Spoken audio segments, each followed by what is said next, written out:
Cabin painting part 3. This is where I'm trying to incorporate the background scenery, working on some trees in the background, and some of them are going through autumn change, other ones are green still. I don't know why, but it's just kind of interesting how the different colors look pretty good next to the cabin and the chimney with all the moss and the thatch roof. And then I will come back to those trees and touch them up a little bit better as soon as I get better brushes. Mine are pretty worn out, and I do not have white paint. I mentioned that before. I want to keep those white tree trunks for the what I call penny trees or white birch, and the yellow trees in the background are probably just huge maples, and I don't know why one would be yellow and the other would be green, but maybe they're just changing a little bit differently. So I'm going to add gold and a little bit of darker yellow hues and try to brighten things up when I get the white, as well as go over some branches in the background. And I'm learning oil paint, you have to wait for things to dry in order for things to set up right. And for the foreground, I want it to be leftover variety of wheat grass. Like they used to be farmers, and they had trees and wheat and who knows what else. Huge vegetable gardens or animal livestock somewhere. And what's going to be left is in the yard is some of the tools or toys, that whatever that could be left over from a family that would be out this far, living in a cabin in the woods.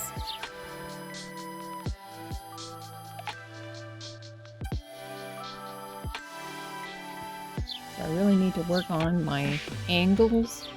Everything is not going to the right perspective point. The logs in a log cabin look goofy. Hopefully I can fix that later when I get better paint and brushes.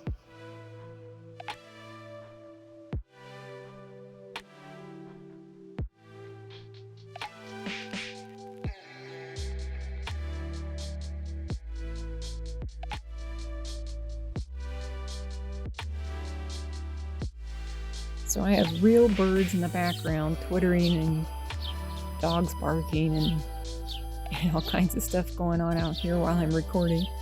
So these are all natural sounds.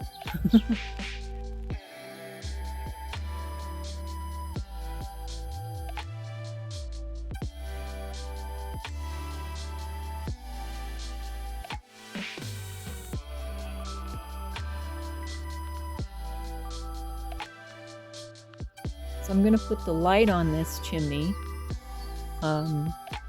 and change directions of it. I like to do that just to see if this looks a little 3D. It's got the feeling of it being real, so it's kind of nifty.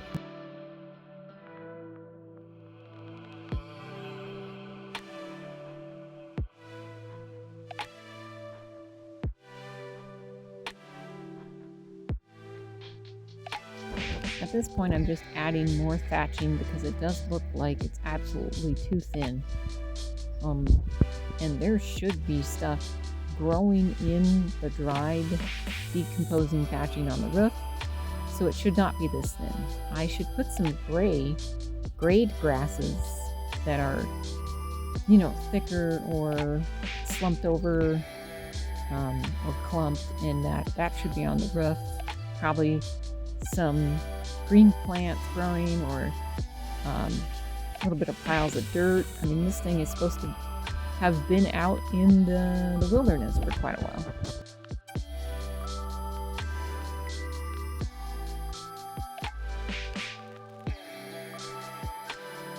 Probably the least interesting view is my freckled arm trying to paint crap. So, my bad. Right here, I am working on different layers and tones of green I'm not exactly drawing thin grass blades, but working on kind of big strokes, just trying to get the background the right color. And this is the point where I decided there needs to be some stuff on the lawn. People left things. If the people who used to live here passed away, stuff's still gonna lay in the lawn. You know, it's gonna be there. So this is a canoe. And then probably somewhere in the grasses is the plow that the mules would pull. So I'm going to start with a dark color for these and then add the rust and the highlights and kind of get the tone for whatever the metal used to be. And then I need to let that dry and then add details later. Details like the bottom of the boat, perhaps broken metal pieces of the plow. Maybe part of it is super whitened by being out in the sun, or super crusty and rusted and chunky. I don't know. So here I'm coming in with this just a clay orange, and this will do the trick for a lot of the background rust. I can come in later and put highlighted rust or darkened pieces. But this is kind of, I'm using just about everything, including the table to mix paints. So that needs to stop. It's all over my hands and arms, and it's got on my bedspread.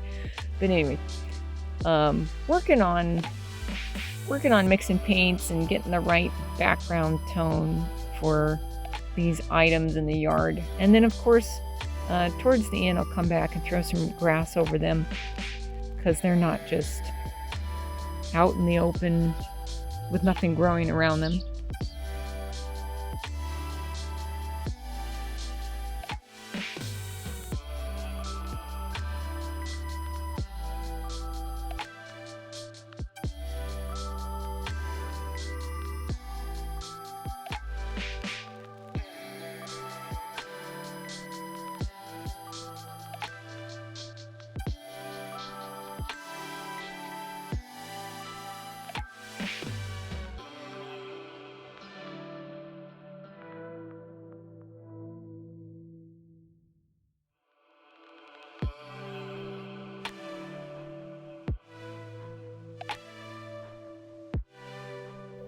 After a while, all these slick oil paints kind of just mush together, and my eye can't distinguish what I just painted and what I didn't. So I do use the light to see the reflection of the wet paint versus the dry.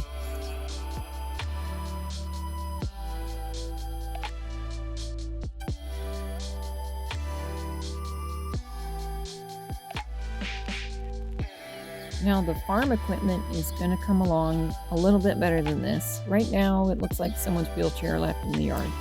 That's not what it is.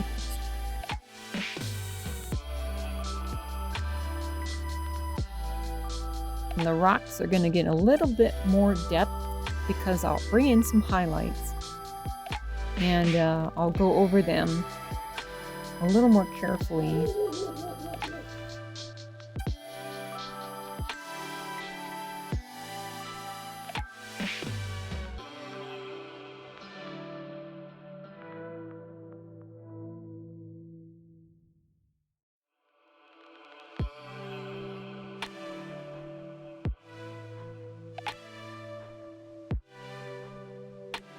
Now this will look a lot better as soon as I start putting details on the wood deck and that broken post and the logs. It'll start really coming out.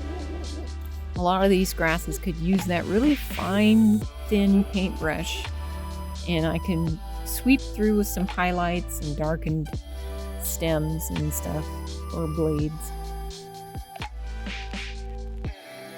That's it for this part 3. Hope you enjoyed, and I will try and work on this a little bit more this week or next week. Hit like and subscribe. Thanks.